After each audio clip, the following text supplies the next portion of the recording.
الحمد للہ وحدہ لا شریک لہ والصلاة والسلام علی من لا نبی بعد اما بعد فاعوذ باللہ من الشیطان الرجیم بسم اللہ الرحمن الرحیم اہدنا الصراط المستقیم صراط الذین انعمت علیہم غیر المغضوب علیہم ولا الضالین اللہم صلی علی محمد وعلی آل محمد کما صلیت علی ابراہیم وعلی آل ابراہیم انک حمید مجید اللہم بارک علی محمد وعلی آل محمد کما بارکت علی ابراہیم وعلی آل ابراہیم انک حمید مجید۔ اللہ رب العزت سے ہم ہر نماز میں خود یہ مانگتے ہیں اہدنا الصراط المستقیم، اور جب امام کے پیچھے ہیں تو پھر امام مانگتا ہے، ہم آمین کہتے ہیں۔ ہر نماز میں دعا مانگی جاتی ہے اہدنا الصراط المستقیم۔ جب بھی اللہ تعالیٰ سے مانگیں اور سمجھ کر مانگیں اسے دعا کہتے ہیں، اللہ تعالیٰ سے مانگیں اور نہ سمجھیں اور مانگیں اسے اذکار کہتے ہیں۔ ایک آدمی دعا مانگتا ہے، سمجھتا نہیں میں کیا مانگ رہا ہوں، تو اس کی حیثیت ذکر کی بن جاتی ہے، اور جب آدمی مانگتا ہے اور سمجھتا ہے کیا مانگ رہا ہوں، اس کی حیثیت دعا کی بن جاتی ہے۔ اس لیے فرائض کے بعد ادعیہ دعائیں بھی ہیں اور اذکار بھی ہیں، دونوں چیزیں ہمارے علم میں ہیں۔ عام طور پر ذکر ہوتا ہے اللہ کی تعریف کرنا، اللہ کی بڑائی بیان کرنا، اللہ تعالیٰ کی بریائی بیان کرنا، اللہ تعالیٰ کی پاکی بیان کرنا، اللہ کی عظمت بیان کرنا، یہی اذکار ہے۔ اور کبھی انسان دعائیہ کلمات کہتا ہے اور نہیں سمجھتا کیا کہہ رہا ہے، تو پھر وہ دعائیں بھی اذکار بن جاتی۔ ضرورت اس بات کی ہے کہ ہم اللہ تعالیٰ سے مانگیں تو سمجھ کر مانگیں کیا مانگ رہے ہیں، اس کا فائدہ کیا ہے۔ اس پر ایک واقعہ سماعت فرما لیں بطور مثال کے، تاکہ بات اچھی طرح سمجھ آئے۔ ایک شخص عمر رسیدہ تھے، نیک تھے، متقی تھے، عالم نہیں تھے، شدید بیمار ہو گئے، مرض بہت شدید تھا، علاج کرانا تھا، اور ان کے علاقے میں قریب ترین جو ڈاکٹر تھا وہ قادیانی، مرزائی، منکر ختم نبوت تھا۔ تو ان بزرگوں نے فرمایا میں اس سے علاج نہیں کرواؤں گا۔ اولاد نے کہا کہ ابا جی مرض بہت سخت ہے اور کوئی ڈاکٹر نہیں، تو آپ اس سے علاج کروا لیں۔ فرمایا بیٹا میں علاج نہیں کرواؤں گا، میں نے رات کو نماز وتر پڑھی ہے، اس میں دعائے قنوت پڑھی ہے۔ مزید لوگوں نے سمجھایا کہ آپ علاج کروا لیں، جان کا مسئلہ ہے، ایمان کا مسئلہ نہیں ہے، مسائل نہیں پوچھ رہے، دوا لینی ہے۔ وہی علاج، وہی دوا قائل ختم نبوت کرے گا، وہی علاج منکر ختم نبوت کرے گا۔ بابا جان علاج میں کیا فرق ہے؟ فرمایا بیٹا میں اس سے علاج نہیں کرواؤں گا، اس لیے کہ رات میں نے نماز وتر پڑھنی ہے، اس میں دعائے قنوت پڑھنی ہے۔ اولاد نے کہا ابا جی ہمیں یہ بات سمجھ نہیں آ رہی، علاج کیوں نہیں کراتے؟ میں نے نماز وتر پڑھی ہے، دعائے قنوت پڑھی ہے۔ علاج اس قادیانی سے کیوں نہیں کراتے؟ میں نے رات نماز وتر پڑھنی ہے، دعائے قنوت پڑھنی ہے۔ اس میں کیا حکمت ہے ہمیں سمجھ نہیں آ رہی۔ فرمایا بیٹا رات میں نے نماز وتر میں دعائے قنوت میں اللہ تعالیٰ سے وعدہ کیا تھا، لا نخلو اللہ نخلو و نترک من یفجرک۔ رات میں نے پھر اسی کو دہرانا ہے، نخلو و نترک من یفجرک، جو آپ کا نافرمان ہے میں اس کے قریب نہیں جاؤں گا، میں اس کو چھوڑ دوں گا، علیحدہ رہوں گا۔ منکر ختم نبوت جو رسول اللہ صلی اللہ علیہ وسلم کی ختم نبوت پر ڈاکہ زنی کر رہا ہے، حملہ آور ہو رہا ہے، اس سے بڑا گستاخ کون ہوگا؟ اس سے بڑا ڈاکو راہزن کون ہوگا؟ میں رات اللہ سے وعدہ کروں صبح توڑ دوں، شام پھر وعدہ کروں، یہ بیٹا مجھ سے نہیں ہوتا، میں جان دے دوں گا، اس سے علاج نہیں کراؤں گا۔ کل کو قیامت کے دن اللہ رب العزت مجھ سے پوچھ لیں رات تو نے وعدہ کیا، صبح اس گستاخ سے علاج کرایا، میں کیا جواب دوں گا؟ یہ کیوں تھا؟ انہوں نے سمجھا تھا میں کیا مانگ رہا ہوں۔ تو ہم جو دعا مانگتے ہیں اہدنا الصراط المستقیم، اے اللہ ہم کو صراط مستقیم پر چلا دے، ہمیں صراط مستقیم پر ہمیشہ چلنے کی توفیق عطا فرما دے۔ یہاں ایک بات سمجھ لیں، یہی دعا نماز میں اللہ کے نبی بھی مانگتے ہیں، اہدنا الصراط المستقیم۔ یہی دعا ہم ایمان والے بھی مانگتے ہیں، اہدنا الصراط المستقیم۔ یہی دعا حکم ہے غیر مسلم کو، وہ بھی اللہ سے صراط مستقیم مانگے۔ تو جب تینوں دعا مانگ رہے ہیں تو تینوں کے لیے دعا کا مفہوم الگ ہوگا، تینوں کے لیے ایک مفہوم نہیں ہو سکتا۔ جب کافر اہدنا الصراط المستقیم کہے گا، اس کا معنی ہوگا عطاء ہدایت، اے اللہ مجھے صراط مستقیم دکھا دے، صراط مستقیم عطا فرما دے۔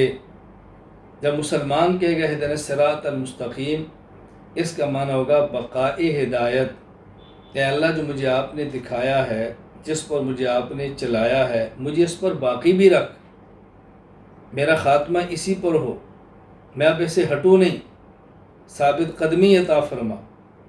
اور جب پیغمبر یہ دعا مانگتا ہے تو اس کا معنی ہوتا ہے ارتقاء ہدایت، اے اللہ صراط مستقیم آپ نے دکھایا بھی ہے، چلایا بھی ہے، مزید ترقیات عطا فرما دے۔ تو پیغمبر کیا اس کا معنی ترقیات ہوتی ہے۔ یہ بات سمجھ لیں کہ ہر ایک کے لیے اس کا مفہوم الگ ہے، الجھن کے اندر نہیں رہنا۔ اللہ تعالیٰ یہ ہمیں بات سمجھنے کی اور سمجھ آئے تاکہ امت کو سمجھانے کی توفیق عطا فرمائے۔ اہدنا الصراط المستقیم، اے اللہ ہمیں صراط مستقیم پر ثابت قدم فرما، صراط مستقیم پر ہمیشہ چلنے کی توفیق عطا فرما۔ اللہ اکبر۔ صراط مستقیم کے حوالہ سے تفصیلی گفتگو کی ضرورت ہے۔ میرے مخاطبین اس وقت صرف علماء کرام ہیں، میں نے انہی کو مد نظر رکھتے ہوئے ایک اہم بات عرض کرنی ہے۔ یہ ساری بات اس کے لیے میں تمہید کے طور پہ بیان کر رہا ہوں۔ ایک ہے صراط مستقیم کا معنی، ایک ہے صراط مستقیم کی علامت، ایک ہے صراط مستقیم پر چلیں تو انعام۔ صراط مستقیم کا معنی 3 لفظ یاد رکھ لیں، ایک ہے حد سے گزر جانا، ایک ہے حد سے اتر جانا، اور ایک ہے حد پہ رہنا۔ یہ تو اردو میں ہے، عربی میں کیسے اس کو تعبیر کرتے ہیں؟ حد سے گزر جائیں افراط، حد سے اتر جائیں تفریط، حد پہ رہیں اعتدال۔ اس کو شریعت میں کیسے تعبیر کرتے ہیں؟ شریعت کی زبان میں حد سے گزر جائیں الحاد، حد سے اتر جائیں بدعات، حد پہ رہیں مسلک اہل سنت والجماعت، یہی صراط مستقیم ہے۔ اس لیے حد سے گزرنا بھی نہیں، حد سے اترنا بھی نہیں، حد پہ رہنا ہے۔ تو حد پہ تب رہیں گے نا جب حد کو سمجھیں گے، جب حد کو سمجھیں گی نہیں تو حدود پہ رہیں گے کیسے؟ یہ صراط مستقیم کا معنی ہے۔ میں ایک مثال دیتا ہوں سمجھانے کے لیے۔ ایک طبقہ وہ ہے کہ جس کا یہ عقیدہ ہے کہ اللہ تعالیٰ صرف عرش پر ہے، ہر جگہ پہ نہیں۔ ایک عقیدہ کیا ہے؟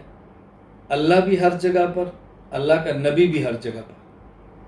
تو جس نے کہا اللہ صرف عرش پر، یہ حد سے گزر گیا ہے۔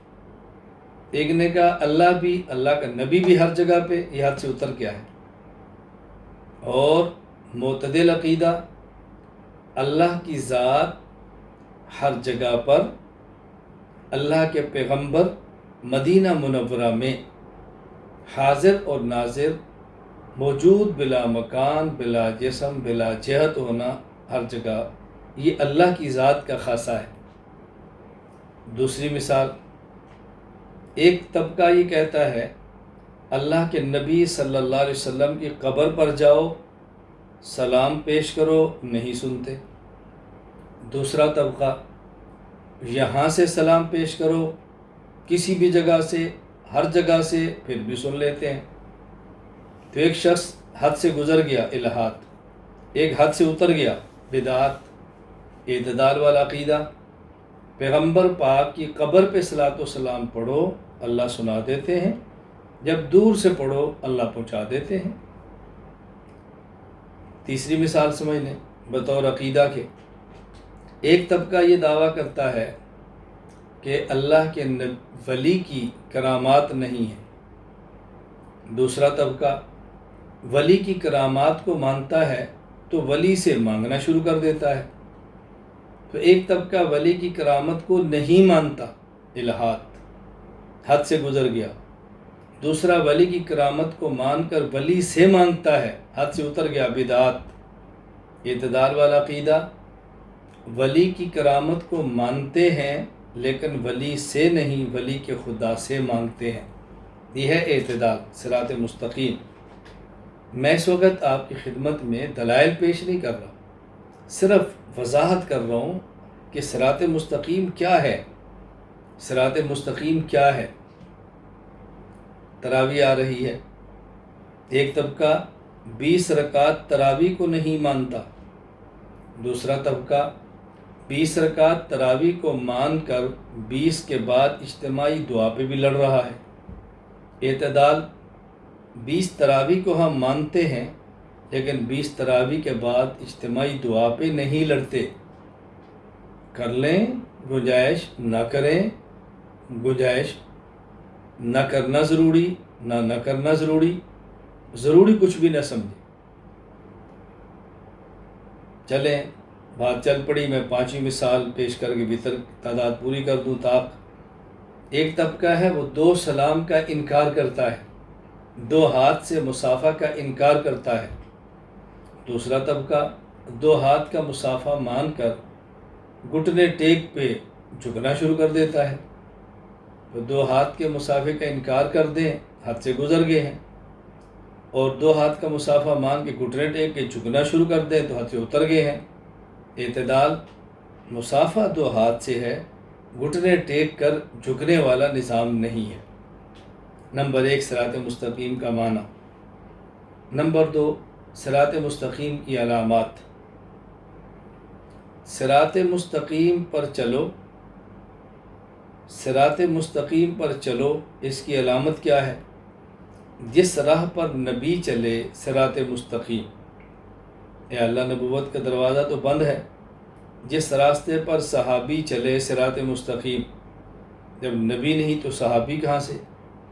جس راستے پر شہید چلے صراط مستقیم، شہید ہوگا لیکن ہم پوچھیں گے بتائے گا کیسے؟ جس راستے پر ولی چلے صراط مستقیم۔ تو اللہ تعالیٰ نے صراط مستقیم کی 4 علامات بیان فرمائیں: نبیین، صدیقین، الشہداء، الصالحین۔ چوتھی علامت الصالحین، یہ چوتھی اور آخری علامت ہے۔ میں اس کو مثال سے سمجھاؤں تو بات جلدی سمجھ آئے۔ اللہ تعالیٰ نے صراط مستقیم کی علامت صراط القرآن والحدیث نہیں فرمایا۔ دنیا میں کتنے مسلمان ہیں، بلکہ اکثر مسلمان وہ ہیں جو قرآن کریم ناظرہ بھی نہیں پڑھ سکتے۔ ترجمہ تو بہت بات کا معنی ہے، تفسیر تو بہت بات کی بات ہے۔ اکثر مسلمان وہ جو احادیث کے نام سے واقف نہیں، پھر احادیث کو پڑھنا، پھر ترجمہ، پھر مفہوم تو بہت بات کی بات ہے۔ تو جب قرآن اور حدیث کو بندہ پڑھتا ہی نہیں یا عام مسلمان سمجھتا نہیں تو وہ کیسے چلے گا صراط مستقیم پر؟ تو اللہ تعالیٰ نے اس کی علامت بتا دی ہے تاکہ چلنا آسان ہو جائے۔ علامت کیا ہے؟ میں مثال دینے لگوں۔ آپ کے ایک مہمان آتا ہے موٹر وے پہ، ہائی وے پہ، اور اس طرح کسی بڑے روڈ سے آ رہے ہیں، وہ آپ کے آنے کا راستہ پوچھتا ہے، آپ سے راستہ پوچھتا ہے اپنے آنے کا کہ آپ کے گھر تک کا راستہ کیا ہے۔ تو آپ نے کہا جب فلاں جگہ پہ پہنچے نا تو نیچے اتر دیں، انٹرچینج ہوگا وہاں سے نیچے اتر دیں، وہاں سے جائیں گے تو آگے 2 روڈ ہو جائیں گے، جو دائیں طرف ہوگا وہاں جائیں، 10 کلومیٹر کے بعد آگے ایک چوراہا آ جائے گا، اس چوراہے سے آپ نے جو ہے نا دائیں بھی نہیں جانا، سیدھا بھی نہیں، بائیں جانا ہے۔ آپ آگے آئیں گے تو پھر ٹی بنی ہوگی، وہاں سے آپ دائیں ہو جائیں۔ اب آگے جائیں گے تو پھر ایک بڑا بازار آئے گا، اس بازار کے دائیں اور بائیں گلیاں ہوں گی، تو آپ گلی نمبر 9 پر چلے جائیں۔ آگے جائیں تو پھر راستہ بند ہوگا تو آپ بائیں طرف ہو جائیں، آگے پھر گلی نمبر 5 پہ چلے جائیں۔ آگے جائیں تو پھر مکان ہوگا 10 نمبر، اس مکان میں آپ آ جائیں، اور اس کے اندر نا آپ وہاں اگر بیل دیں تو اندر سے ہم آپ کو وصول کر لیں گے۔ یار یہ تو بہت مشکل ہے، مجھے سمجھ نہیں آ رہا۔ تو آپ کہتے ہیں چلو آسان طریقہ یہ ہے کہ جب آپ موٹر سے اترے تو آگے 2 بچے ہوں گے، موٹر سائیکل پہ ہوں گے، ان نے کالی سفید پگڑی باندھی ہوگی اور ان نے لائٹیں دونوں جلائی ہوگی موٹر سائیکل کی، اشارے چل رہے ہوں گے، آپ ان کے پیچھے کھڑی کر دیں، اپنی گاڑی اس کے پیچھے لگا دیں، جس طرف ہو جائے اس طرف آپ جائیں، یہ ہمارے گھر کا راستہ، جہاں وہ رکے آپ وہیں رک جائیں، وہی ہماری منزل ہے۔ دیکھو کتنا آسان ہو گیا۔ اب بندہ بھی کہتا ہے کہ یا اللہ میں نے جنت میں جانا ہے، اللہ فرماتے ہیں ٹھیک ہے، جنت میں جانا ہے تو ایسا کرو، جہاں میرے بندے چلیں تم بھی وہاں چلو، جدھر جدھر وہ جائے تم چلو، جہاں وہ رکیں گے وہی جنت ہے، اور جس راستے سے گزرے وہ صراط مستقیم ہے، فادخلی فی عبادی وادخلی جنتی۔ کتنی آسان بات فرمائی ہے۔ تو آخری طبقہ اولیاء کا ہے، صلحاء کا ہے۔ آج کے دور میں اہل علم، اہل ذکر، اہل عمل، یہ لوگ ہیں۔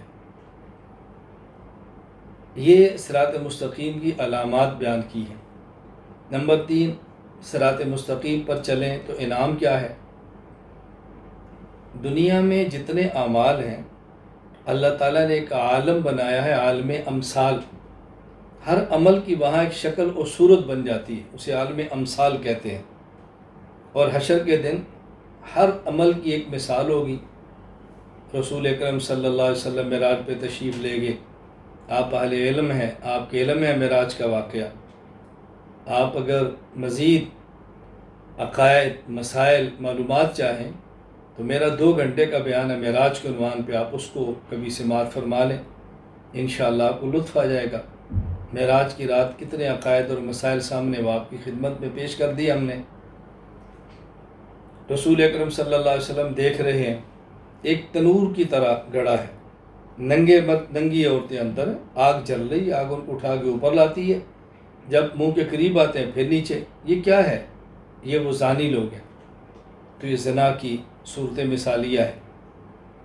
ایک شخص کو دیکھا، وہ خون کے نہر کے اندر ہے، کنارے کی طرف آتا ہے کہ پتھر مارتے ہیں ملائکہ، دوسری طرف جاتا ہے پھر وہاں سے پتھر مارتے ہیں، پھر واپس آتے ہیں۔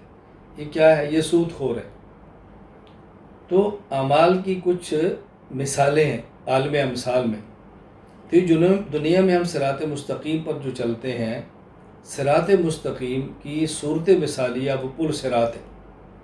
500 سال چڑھتے ہوئے، 500 سال گزرتے ہوئے، 500 سال اترتے ہوئے، اور پھر اللہ اکبر، احد من السیف و ادق من الشعب، بال سے باریک، تلوار سے تیز۔ اب یہ کیسے سمجھائیں گے آپ؟ پل صراط کیسے سمجھائیں گے؟ 1500 سال کی مسافت، بال سے باریک، تلوار سے تیز۔ تو یہ جو صراط مستقیم ہے دنیا میں، اس کی عالم امثال میں صورت مثالیہ وہ ہے۔ تو جس طرح یہاں صراط مستقیم پہ چلنا مشکل ہے، وہاں پل صراط سے گزرنا مشکل ہے۔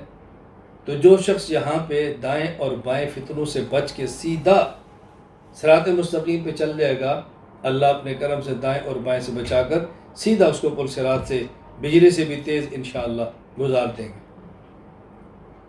تو صراط مستقیم پر چلنے کی ضروری ہے کہ دائیں اور بائیں فتنوں سے بچے، یہ ہے صراط مستقیم۔ اس کی صورت مثالیہ وہ پل صراط ہے۔ اب یہ بات سمجھ آئے گی تو سمجھائیں گے، نہیں سمجھ آئے گی تو کیسے سمجھائیں گے؟ ایک واقعہ سماعت فرمائیں۔ دیہات میں ایک مولانا بیان فرما رہے تھے، اور یہ فرمایا گرمی بہت سخت ہے، رمضان کے روزہ رکھا کرو، وگرنہ پل صراط سے تم نہیں گزر سکو گے۔ 5 وقت کی نماز پابندی سے پڑھو، ورنہ پل صراط سے نہیں گزر سکو گے۔ تو اور پل صراط بتایا کہ 500 سال کا سفر ہے، چڑھتے ہوئے 500 سال، گزرتے ہوئے 500 سال، اترتے ہوئے، اس کا خیال کرو۔ تلوار سے تیز، بال سے باریک، ایک دیہاتی کھڑا ہوا، اس نے کہا مولانا صاحب یہ جو پل صراط آپ بتا رہے ہیں، اگر ہم 5 وقت کی نماز پڑھیں اس پر تو پھر بھی نہیں گزر سکتے۔ یہ جو پل صراط آپ بتا رہے ہیں اس پر تو نماز روزہ رکھے پھر بھی نہیں گزر سکتے، کیسے گزریں گے؟ بال سے باریک اور تلوار سے تیز، تو گزر کے دکھا۔ اب وہ کیوں نہیں آگے وضاحت کر سکے کہ سمجھے نہیں تھے پل صراط تعبیر کس چیز کی ہے؟ تو پل صراط، صراط مستقیم کی صورت مثالیہ ہے۔ نمبر 1 صراط مستقیم کا معنی، نمبر 2 صراط مستقیم کی علامت، نمبر 3 صراط مستقیم پر چلیں تو انعام۔ میں نے اس وقت چونکہ علماء سے گفتگو کرنی ہے، علماء سے گزارشات پیش کرنی ہے، اس لیے عرض کر رہا ہوں یہ بات اچھی طرح سمجھیں۔ چوتھی علامت الصالحین، آج جو لوگوں کو گمراہ کرتے ہیں وہ سب سے پہلا حملہ علماء پر کرتے ہیں۔ علماء سے کاٹیں گے، علماء سے توڑیں گے، علماء سے دور کریں گے، علماء کی عیوب، علماء کی کمزوریاں، علماء کے نقائص بیان کریں گے۔ کیوں؟ جب شخص کوئی علماء سے کٹ جائے گا تو پھر اوپر جائیں انبیاء سے بھی کٹے گا، اوپر جائیں پھر اللہ تعالیٰ کی ذات سے بھی کٹ جائے گا۔ علماء پیغمبر کے وارث ہیں، نبوت تک تو یہ لے کر جائیں گے، پھر نبوت نبی کا اللہ کا نمائندہ وہ اللہ تک پہنچائیں گے۔ تو بتائیں اس وقت دین کا علم حاصل کرنے کے لیے سب سے مضبوط اور مؤثر ترین ذریعہ علماء کرام ہے، سب سے مضبوط اور مؤثر ترین ذریعہ علماء کرام ہے۔ کل ایک بزرگ مجھے فرما رہے تھے کہ اس وقت فرقہ واریت بہت ہے، امت میں ٹکڑے بہت ہیں، تو میں نے کہا پھر کیا کریں؟ کہا بس قرآن کریم کی بات کریں، سنت کی بات کریں، قرآن کریم سب کا مشترکہ ہے۔ میں نے کہا ٹھیک ہے، آپ قرآن کریم کی بات کریں تو میں ایک آیت پڑھتا ہوں کوئی بھی، آپ اس کا ترجمہ کر دیں، تو میں تو ترجمہ نہیں جانتا، تو میں نے کہا پھر قرآن کو جب آپ جانتے نہیں تو عمل کیسے کریں گے؟ کیسے قرآن پہ چلیں گے؟ میں آپ سے کوئی حدیث پوچھتا ہوں آپ بتا دیں، میں تو نہیں جانتا، تو میں نے کہا پھر حدیث پر عمل کیسے کریں گے؟ اب ظاہر ہے جب آپ نے قرآن پر عمل کرنا ہے، حدیث پر عمل کرنا ہے تو کسی عالم سے پوچھیں گے نا۔ وہ عالم کون ہوگا؟ وہ کسی فرقے کا ہوگا، تو آپ اس فرقے سے نکلیں گے کیسے؟ میں نے کہا بزرگوں میری بات اچھی طرح سمجھ لیں، اس دور میں جو فرقے ہیں ان سے آپ نکل نہیں سکتے، ہاں باطل فرقوں سے نکلیں، حق فرقے کے اندر آئیں۔ رسول اکرم صلی اللہ علیہ وسلم نے فرقہ کا لفظ جس طرح باطل پر استعمال کیا اسی طرح اہل حق پر بھی استعمال کیا ہے۔ اللہ کے نبی فرماتے ہیں ان بنی اسرائیل تفرقت علی سنتین و سبعین ملہ و تفترق امتی علی ثلاث و سبعین۔ فرمایا کہ بنی اسرائیل کے 72 فرقے تھے، میری امت کے 73 فرقے ہوں گے، 72 جہنمی، ایک جنتی۔ وہ جنتی کون سا ہے؟ ما انا علیہ و صحابی، جو حدیث پیغمبر کے لے اور مانا صحابہ سے لے، یہ ہے جنتی۔ تو رسول اکرم صلی اللہ علیہ وسلم نے جنتی طبقے کو بھی تو فرقہ ہی فرمایا نا، اسے کہتے ہیں فرقہ ناجیہ۔ ایک فرقہ وہ ہے کہ جو جہنم کی طرف لے جاتا ہے، فرقہ ضالہ، ایک وہ ہے جو جنت کی طرف لے کر جاتا ہے، اس کہتے ہیں فرقہ حقہ، فرقہ ہادیہ، فرقہ ناجیہ۔ تو میں نے کہا اگر آپ چلنا چاہتے ہیں تو آپ فرقوں ہی سے نکل جائیں، ٹھیک ہے، لیکن ایک فرقے میں تو رہیں گے نا۔ اب دیکھیں یہود کا بھی دین ہے، نصارہ کا بھی دین ہے، ہمارا بھی دین ہے، تو نام تو ان کا بھی دین ہے نا۔ اب ہمارا دین کیا ہے؟ دین اسلام، ان کا دین دین یہود، دین نصارہ، دین ہنود، دین اسلام۔ تو آپ دین کو تو نہیں چھوڑ سکتے نا، ہاں باطل دین کو چھوڑیں، حق دین کو لے لیں۔ اسی طرح آپ فرقے سے تو نہیں نکل سکتے نا، باطل فرقے کو چھوڑ دیں، حق فرقے کو لے لیں۔ تو میں نے کہا بابا جی میری بات کو سمجھنے کی آپ کوشش کریں، یہ بات میں آپ کی سمجھ رہا ہوں، فرقہ واریت سے نکلو، لیکن آپ اس دور میں اس سے نکل کر کو عمل کی صورت مجھے بتا دیں۔ کسی ایک کے ساتھ تو آپ نے چلنا ہی ہے، اور اس دور میں جو بھی اٹھتا ہے پہلے کسی سرو پڑھے گا، کسی سے نحو پڑھے گا، کسی سے منطق پڑھے گا، کسی سے ترجمہ پڑھے گا، کسی سے حدیث پڑھے گا، اور جب جن سے پڑھ لے گا پھر انہیں کو گالیاں دینا شروع کر دے گا۔ کمینگی ہے۔ سعدیہ شرازیہ مدے سبق کم زادرا، کم زاد چو عاقل شوت گلا کنند استاد را۔ سعدی کمینے کو سبق نہ پڑھانا، جب کمینے کو سبق یاد ہو جائے تو سب سے پہلے گالی بھی استاد کو دیتا ہے۔ ایک شخص سوال کرتا ہے کہ مولانا صاحب یہ بتائیں کہ اجتہاد کا دروازہ بند ہو گیا ہے، تو میں ان سے کہتا ہوں اجتہاد کا دروازہ تو بند ہو گیا ہے، الہاد کا دروازہ کھلا ہوا ہے۔ بس الہاد کے نام پر، اجتہاد کے نام پہ الہاد کرتے ہیں۔ بے اجتہاد کا مطلب تو یہ تھا کہ گزشتہ ادوار میں، گزشتہ زمانوں میں کسی مسئلے پر تحقیق نہیں ہوئی، آج اب تحقیق کر کے مسئلہ پیش کر دیں، یہ تو ہوا اجتہاد۔ اور اب کیا ہے، جس مسئلے پر 1500 سال سے اتفاق نظر آ رہا ہے اس کا انکار کر دیں، یہ ہے الہاد۔ اس الہاد کا نام اجتہاد رکھ دیتے ہیں اور کہتے ہیں ہم نے تحقیق کی ہے، اور عنوان کیا ہوتا ہے، تحقیق کرو۔ اچھا عجیب بات یہ ہے، میں مختصر وقت میں تو ساری باتیں نہیں کہہ سکتا، انشاءاللہ العزیز ہمارا شوال سے ارادہ ہے التخصص فی العقائد الاسلامیہ۔ ابھی سے علماء کرام تیاری کریں، اپنا نام پیش کریں، ہفتے میں 2 دن سبق ہوں گے، وہ بھی گھنٹہ 1.5 گھنٹہ ہوگا، 10 ماہ سبق چلیں گے، اصول تفسیر، اصول حدیث، اصول افتاء، اصول مناظرہ، یہ اصول پڑھائے جائیں گے، پھر انشاءاللہ عقائد پر تفصیل گفتگو کی جائے گی انشاءاللہ۔ آن لائن اسباق ہوں گے، آپ اس میں آرام سے شرکت فرما سکیں۔ یہ عجیب بات ہے کہ لوگ کہتے ہیں تحقیق کرو، تقلید نہ کرو۔ اچھا دوسرا دعویٰ کہتے ہیں دین آسان بہت ہے۔ میں پوچھتا ہوں بھی آسان تحقیق ہے یا آسان تقلید ہے؟ تو جب آسان تقلید ہے تو پھر تحقیق پہ کیوں لگاتے ہیں؟ اور جب تحقیق پہ لگاتے ہیں تو پھر دین کو آسان کیوں کہتے ہیں؟ بھائی تحقیق تو مشکل عمل ہے، تقلید آسان ہے نا۔ تو اگر شریعت کو آسان کہتے ہیں تو تقلید ہے، اور اگر آپ آسان نہیں کہتے تو پھر تحقیق ہے۔ تو 2 باتیں نہ کریں نا، ادھر کہتے ہیں مولوی نے دین بڑا مشکل بنایا ہوا، دین تو بہت آسان ہے، ادھر کہتے ہیں ہر بندہ تحقیق کرے۔ بھائی ہر بندہ تحقیق کرے گا تو آسان ہوگا یا مشکل ہوگا؟ میں عرض کر رہا تھا صراط مستقیم کا معنی، صراط مستقیم کی علامات، صراط مستقیم پر چلیں تو انعامات۔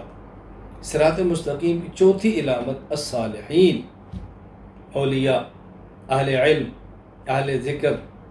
میری آپ علماء سے گزارش ہے، دست بدستہ گزارش ہے، میں آپ کی منت کرتا ہوں، عوام کو علماء سے جوڑو، عوام کو علماء سے جوڑو۔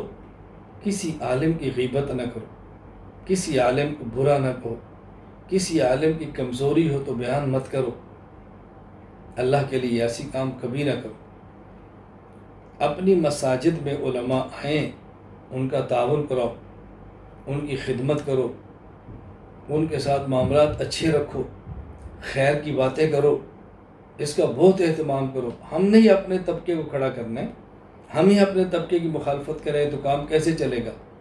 تو میری آج کی اس مجلس میں آپ سے جو گزارش ہے وہ صرف ایک ہے کہ اہل علم صراط مستقیم کو سمجھیں اور سمجھائیں، دین کو سمجھیں اور سمجھائیں، شریعت کو سمجھیں اور سمجھائیں، قرآن کریم، حدیث پاک، فقہ مبارک کو پڑھیں اور پڑھائیں، اپنی زندگی اس پہ لگائیں، ایک دوسرے کا احترام کریں، عزت کریں، علماء کی خوبیاں بیان کریں، کبھی کمزوری عوام میں بیان نہ کریں، ہمیشہ علماء کو اچھے لفظوں سے ذکر کریں، ان کو مضبوط کریں، ایک دوسرے کو پاؤں پہ کھڑا کریں، ایک دوسرے کا ہاتھ پکڑیں، چھوٹوں کو بڑا بنانے کی فکر کریں۔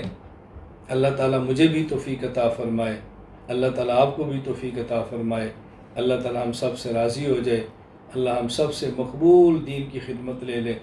مولانا ابو طاہر قاسمی صاحب، ڈاکٹر مذکر صاحب، دیگر احباب جن نے آج کے پروگرام کا اہتمام کیا ہے، اللہ تعالیٰ ان کو اپنی شان کے مطابق اجر عطا فرمائے۔ وآخر دعوانا ان الحمد للہ رب العالمین، الحمد للہ رب العالمین، والصلاة والسلام علی رسولہ وعلی آلہ واصحابہ اجمعین۔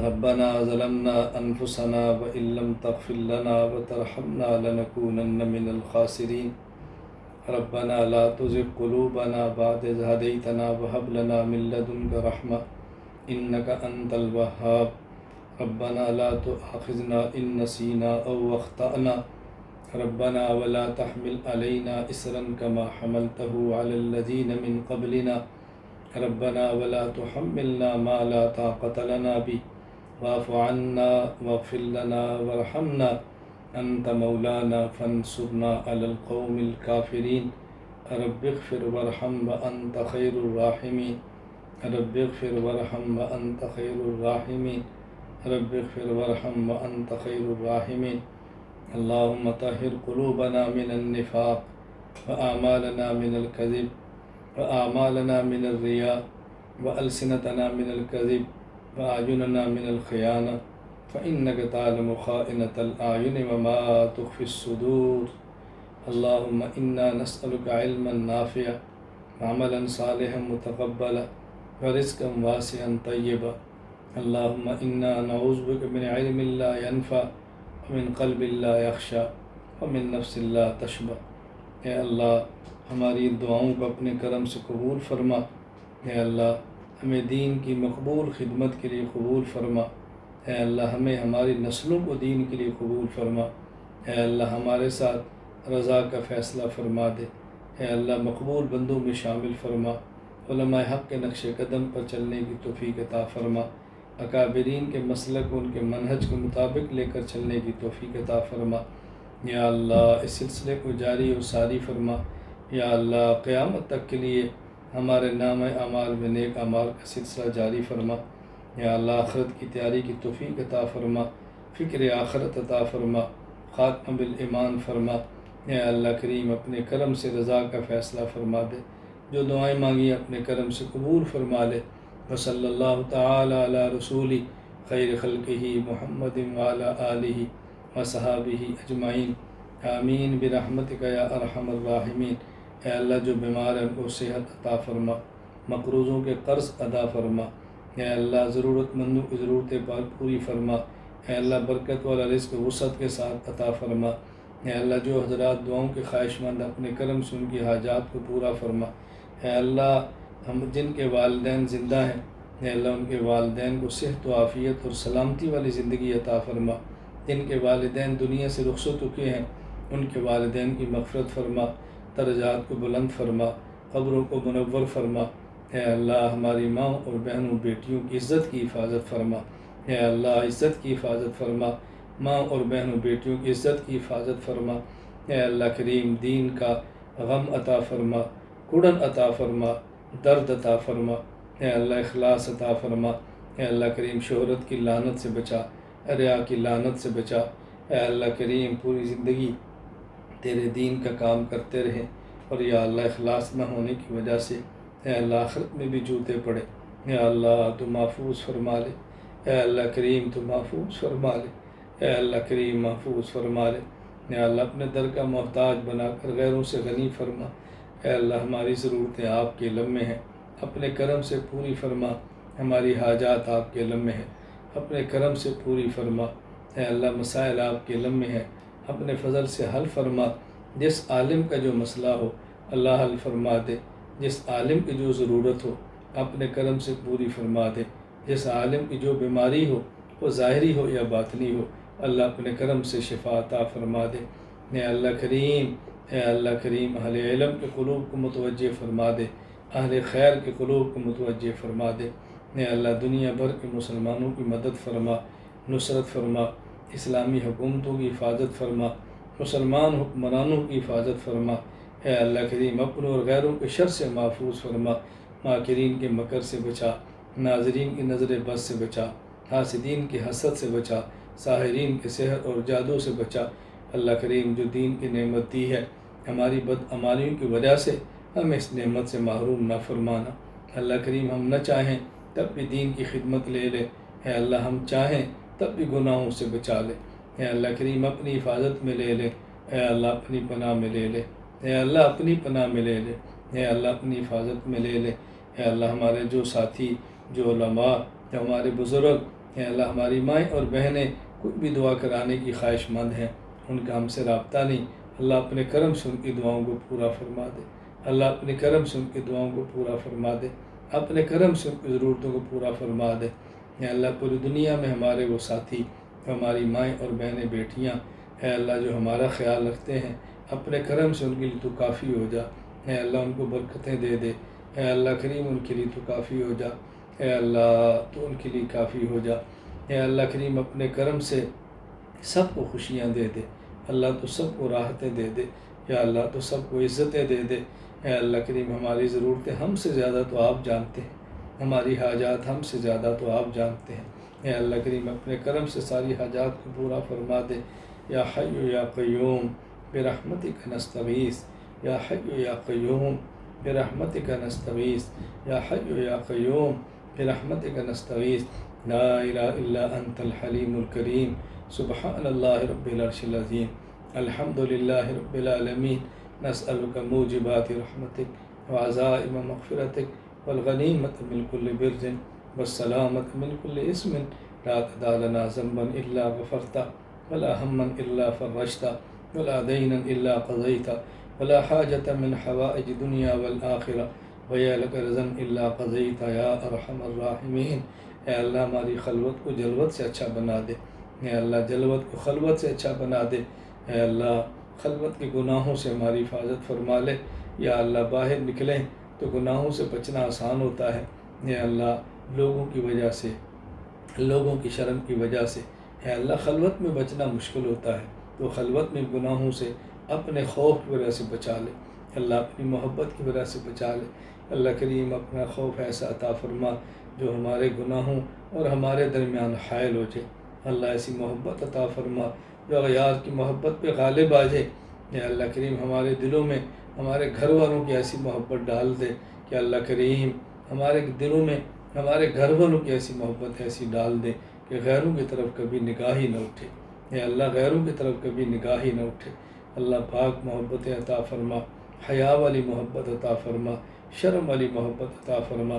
اے اللہ آپ کے خزانوں میں کیا کمی ہے، اے اللہ کریم آپ کے خزانوں میں کیا کمی ہے، آپ کے خزانے تو دینے سے کم نہیں ہوتے، اے اللہ کریم اپنے خزانوں سے روحانی، جسمانی، ظاہری اور باطنی اللہ ساری نعمتیں عطا فرما دے، اے اللہ کریم عطا فرما دے۔ اللہم انا نجعلک فی نحورہم ونعوذ بک من شرورہم، اللہم انا نجعلک فی نحورہم ونعوذ بک من شرورہم، اللہم انا نجعلک فی نحورہم ونعوذ بک من شرورہم، یا حی یا قیوم برحمتک استغیث۔ اللہم انا نسألک من خیر ما سألک منہ نبیک وعبدک محمد صلی اللہ علیہ وسلم، ونعوذ بک من شر ما استعاذ منہ نبیک وعبدک محمد صلی اللہ علیہ وسلم، وانت المستعان وعلیک البلاغ ولا حول ولا قوة الا باللہ العلی العظیم، وصلی اللہ تعالی علی رسول خیر خلقہ محمد وعلی آلہ وصحابہ اجمعین، آمین برحمتک یا ارحم الراحمین۔